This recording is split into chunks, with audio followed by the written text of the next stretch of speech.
You have questions, we have answers. This is Jane Muller. And this is Ken Muller. Welcome to our show, all about real estate with Ken and Jane. Today, we're going to talk about some regulatory updates in the real estate field. And to start with, we're going to discuss the seller disclosure statement. Now, the seller disclosure statement has been around for a long time. It's an important document. It is filled out. It's a standard document that's a form prepared by the New Jersey Association of Realtors. It has all the same questions that every seller has to go through and address. The purpose of it is to disclose to the seller's best knowledge what they know about the property. The buyer relies on it, but it does not, it's as it states on the form, it's not a substitute for the buyer doing their own independent inspection, but it gives them a guideline on it. It's got questions starting with the occupancy, how long the seller has owned the property for. Then it talks about the age of the major equipment, starting with the roof. How old is the roof? Have they made a replacement to it? Has the seller done any additions or changes to the property? You have it. I'm going to talk. There's been some changes recently from last year to the flood section, which is very important. I'm going to go into a lot of detail on that. And Jane, if you want to say anything, because you do a lot more of the seller disclosures, working with the sellers, if you want to go through the form, the other areas, and I'm going to talk about the major changes for the requirements that now the flood disclosure section is a mandated thing since since March of 2024, based on what the governor passed. So we're going to talk about that in quite detail, but if you want to just give an overview from your experience about the seller disclosure. Sure. The seller disclosure, since the day one, I was an agent 16 years ago. My mentor told me, number one, the seller disclosure must be filled in by the seller.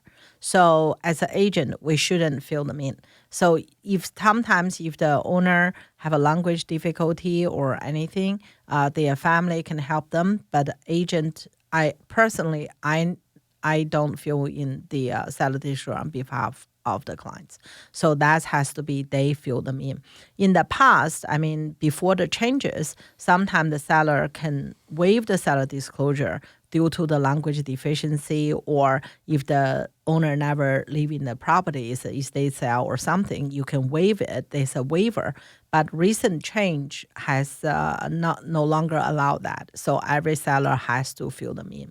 So we can, sit there to translate or explain to them what it is, but they have to fill in their own word. So their own handwriting.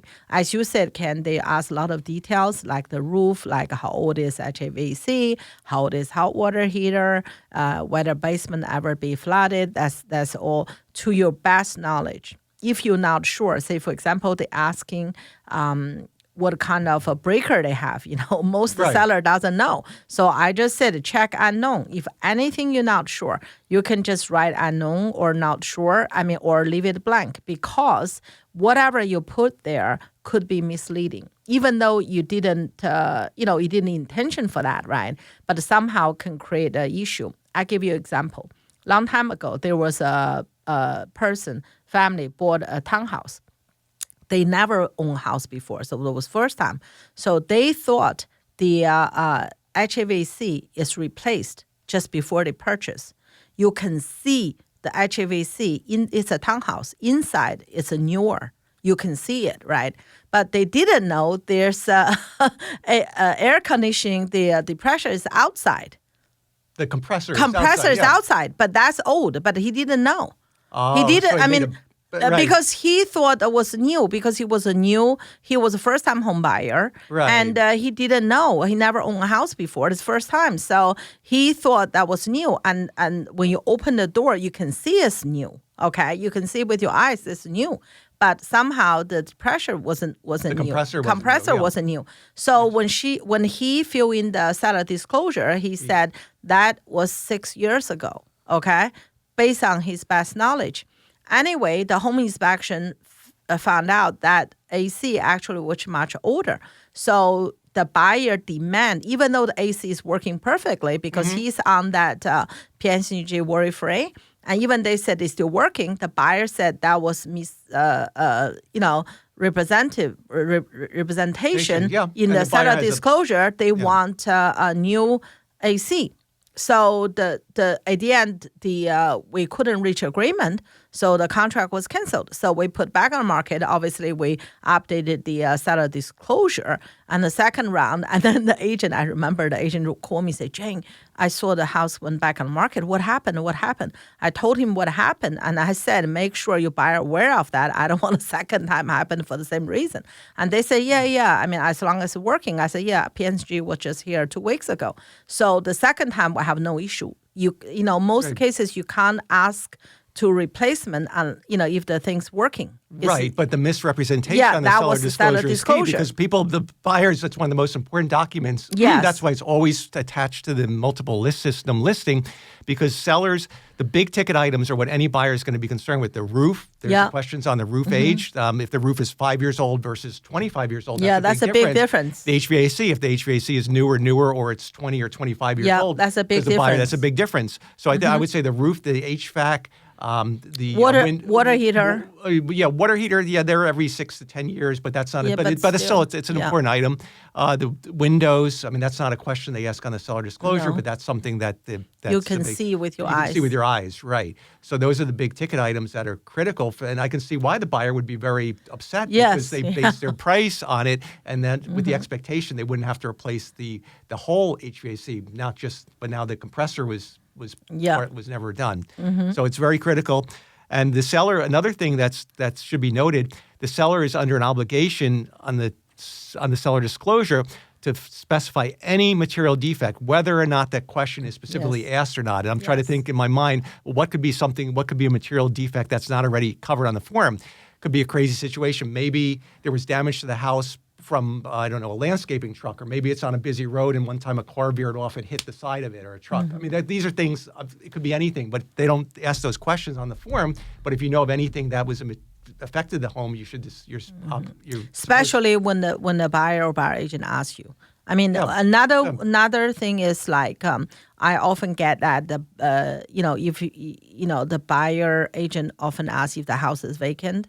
They know the owner is older. They always ask is the owner passed away in the house. So it doesn't means it's just sometimes buyer asks the question.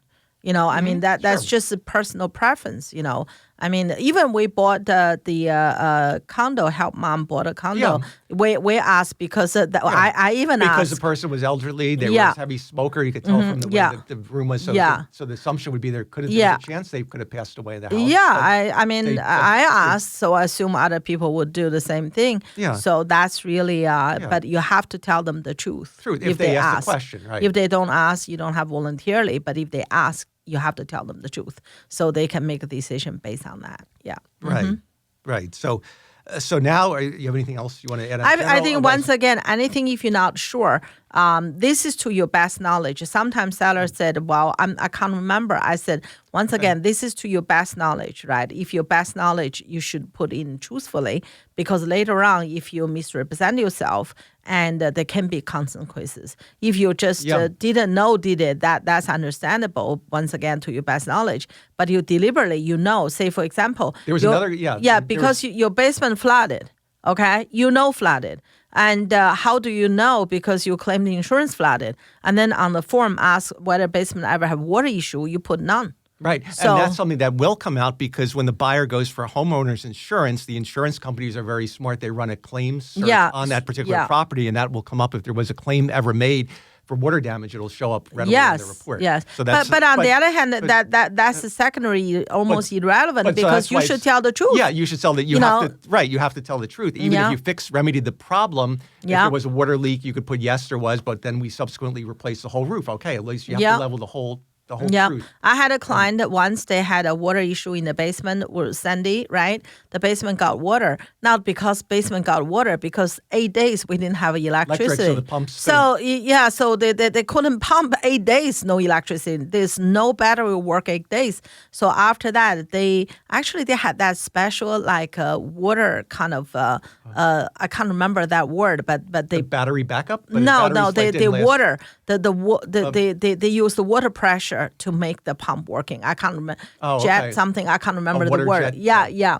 So that's why when they put it in there, they said, well, there was flooded. Because of that, they installed that system they doesn't need the electricity. So like us, right? We directly put a generator in, Right. so we avoid that problem. So I mean, buyer understand, things happen. Things happen, Yeah, right. it's nothing to do with the house. It's just in the wrong place. The electricity that doesn't. And when buyers come to the open houses, I mean, besides when you tell them all the parameters, even the open houses that I attend, they always ask about the basement. They'll ask that question: has there been any water infiltration? Has there been any water leaks? Does the basement have a sump pump? Yes. And whether it does or doesn't. I mean, a sump pump, it doesn't mean it's a bad thing. It just means that it's a preventive measure in place if the groundwater rises, that the water will be discharged and pumped away from instead of coming into the foundation. So, well, we had that topic, right, but- Ken? I mean, sometimes the buyer will say, well, I think this house has a problem. Why they don't have a sump pump? I would say if the house been there 40 years, have no sump pump, and the basement is dry like a bone, they don't need it, right? It's not every house needs sump pump.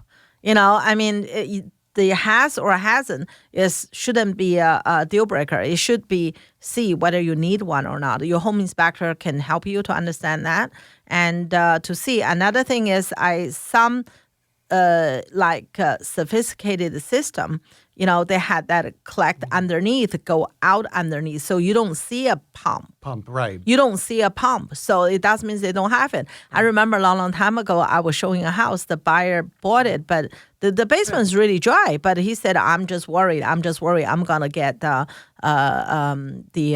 French drain, whatever." So after closed, he got a contractor come. They looked. They said, there is a one. French drain. There's a better one. But it's ready. So, and he called me up. so he said, Jane, there's one. So he saved himself $10,000 to $20,000. Yeah. Depending on the size of the house. But that seller didn't put in the French drain. They didn't even know. They didn't put in the system because they were second owner.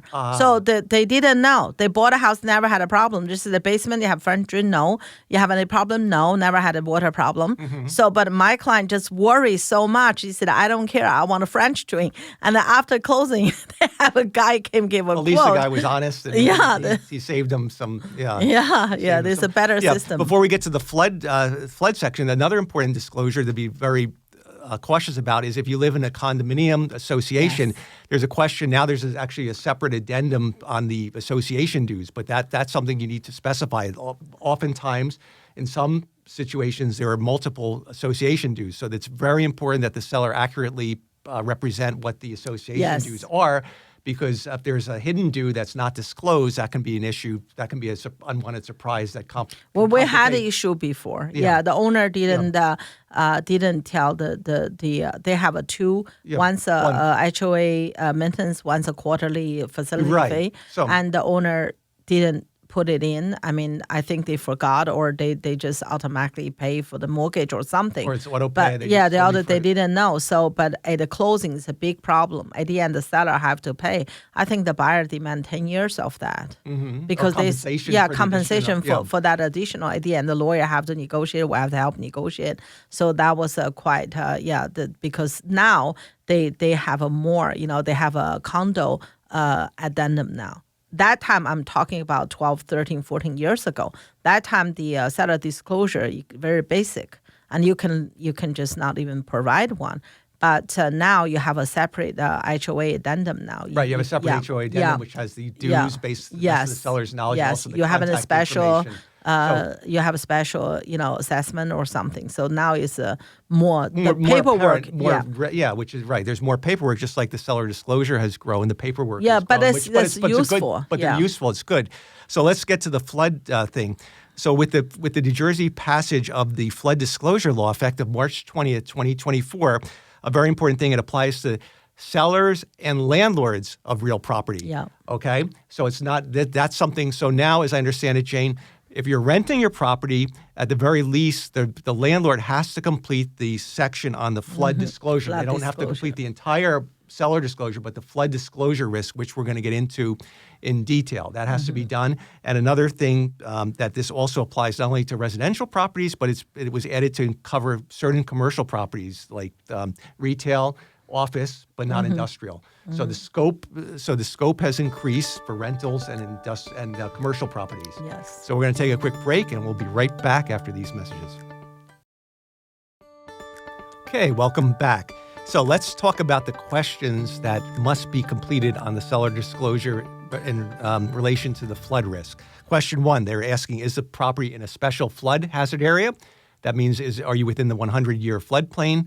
Second question is, are you in the moderate risk flood hazard area? Meaning, are you in a 500-year floodplain? Number 3, is the property under any federal requirement to obtain and maintain flood insurance? 4, have you ever received assistance from FEMA, the Federal Emergency Management Association, or any other federal disaster fund for flood damage? Okay, these are all follow-up questions. 5, is flood insurance currently on the property? Yes. Right. 6, do you have a FEMA elevation certificate? 7, have you ever filed any claim for flood damage? Yep. So they're asking you all these questions in hopes that you're going to whatever knowledge you have to complete this. This information is required. It's not it can't just be skipped and just saying that you haven't lived there. This has to be found out. If you don't know if it's in a special 100-year or 500-year floodplain, you have to do the research.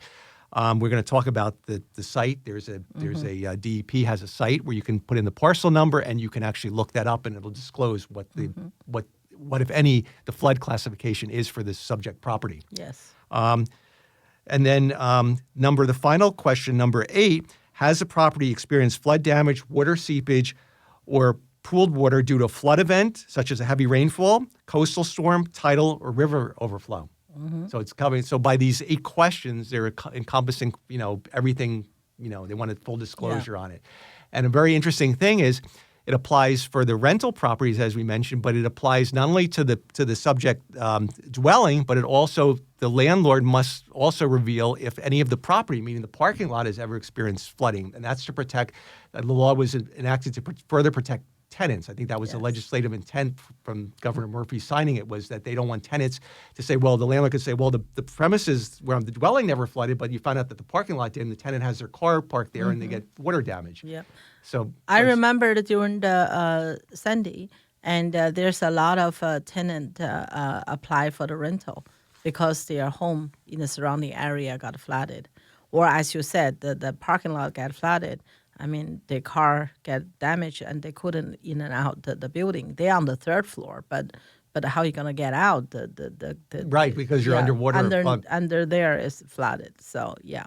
Right, and so like with every law, there are penalties. So the seller penalties for noncompliance. Again, if it's an unintentional thing, it can be the first offense is $10,000. The second offense is $20,000.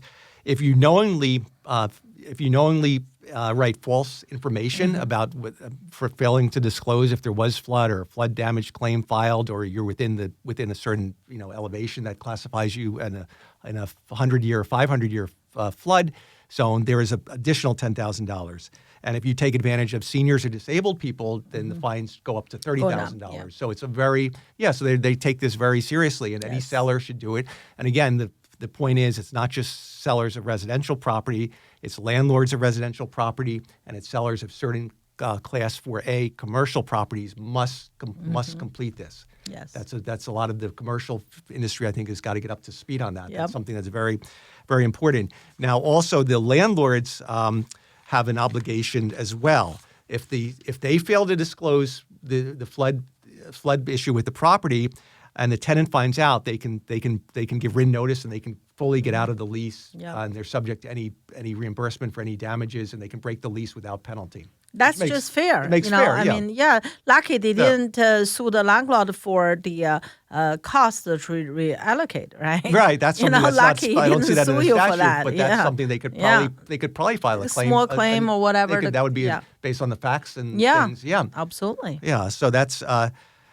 So it's a full disclosure, and it's an important just thing. Telling the truth. But I think this was all promulgated by the legislator due to the climate change and the heavy rainfalls and the changing of the New Jersey landscaping, in that more areas are now within a FEMA classified flood zone. Yes. So the 100-year and the 500-year footprints have changed dramatically. So that's something that's very important. And there's penalties and stuff. So anything else you want to add about the flood? Hopefully we don't have. Luckily, in the surrounding area, there's majority of the places okay. But once again, the number one thing, telling the truth. if you're telling the truth, you don't have to worry about it. Yeah. So Now, in your experience, how do you handle the listings in completion of that? Because a lot of sellers, before you obviously advise the sellers, here's the seller disclosure. They've got to complete these questions. But a lot of the sellers, when they get to the section on the flood, they want to tell the truth, but they say, "Gee, I don't know this information. I don't know if I don't think I'm in a 100-year floodplain. I don't think I'm in a 500-year floodplain."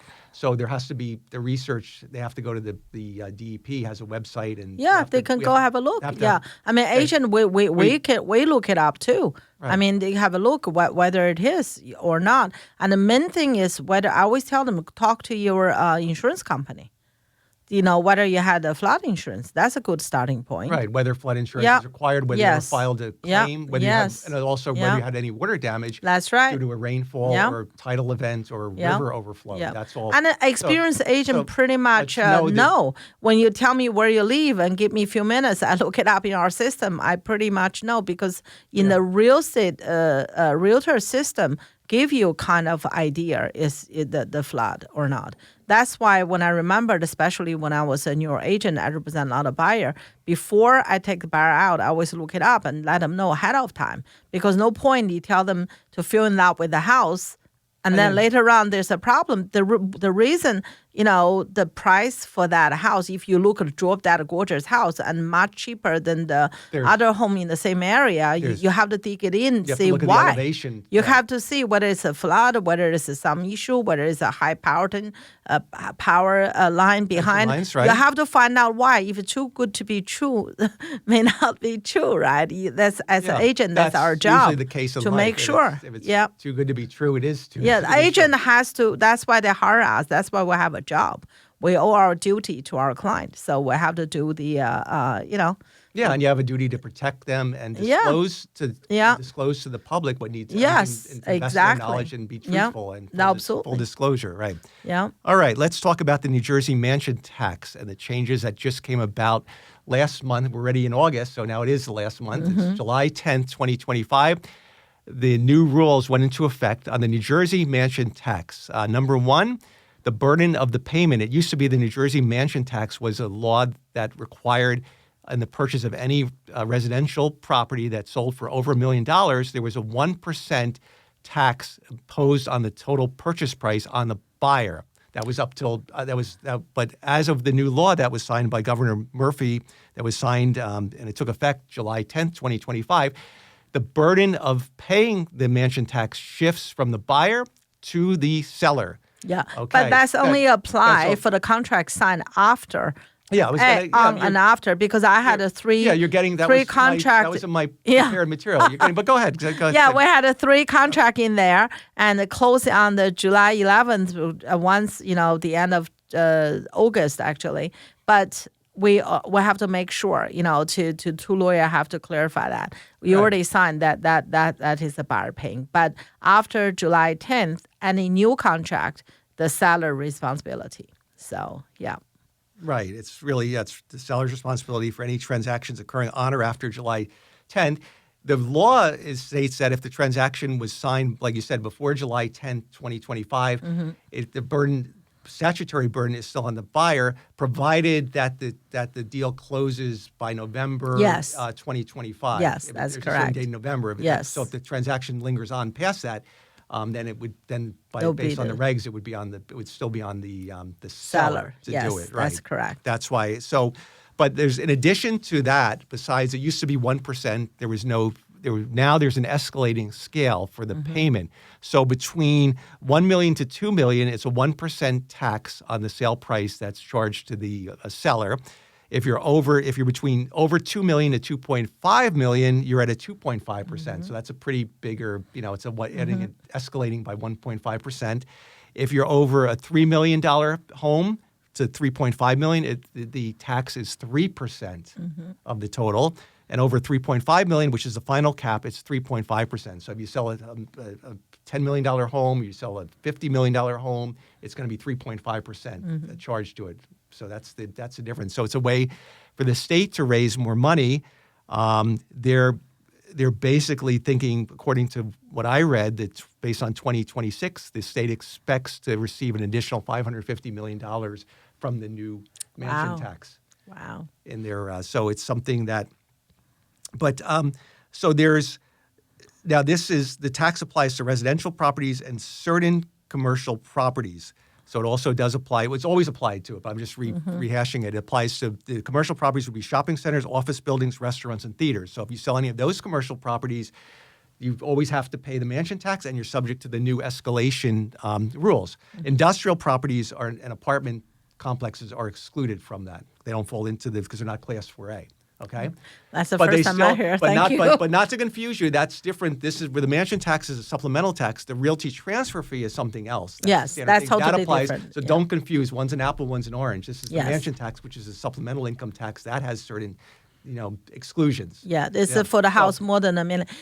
Used to be, right? We always confused, right? If the house is $1 million and 5,000, Right. and it's not like 1% of 5,000. It's the whole thing. That's when I was a new agent. A lot of time we get confused. That's the whole entire amount. Now the new law is just the shift, the same thing. Plus, now they had the escalation on the more upper Over million. 2 million, it's the yeah, escalation. from the buyer to the seller. So that's all. So if your house sold $1 million and $1, and then you have to say that would be very. I don't think anybody's going to do $1 million. That would be, that would be a very unusual situation. Yeah. Yeah. That's But $1 million and $1 million and $1,000 or something. Yeah, would be, yeah. It's not. It would be. You'd almost reduce. You would agree to a lesser price because the mansion tax would be more than the compensation. You get. Yeah, but now I mean that's good though. That's in this way, in a way, it's more encouraging the buyer to buy. So I mean, my seller's not happy, but at least I said, Right. And it was an interesting time. We're just out of time, but it must have been a very interesting, very ripe month and two with all these deals going on. Where the seller got the bad news and the buyer got the good news. So yes. All right. We hope you enjoyed the show. We'll see you next week. Enjoy the rest of the weekend. Thank you.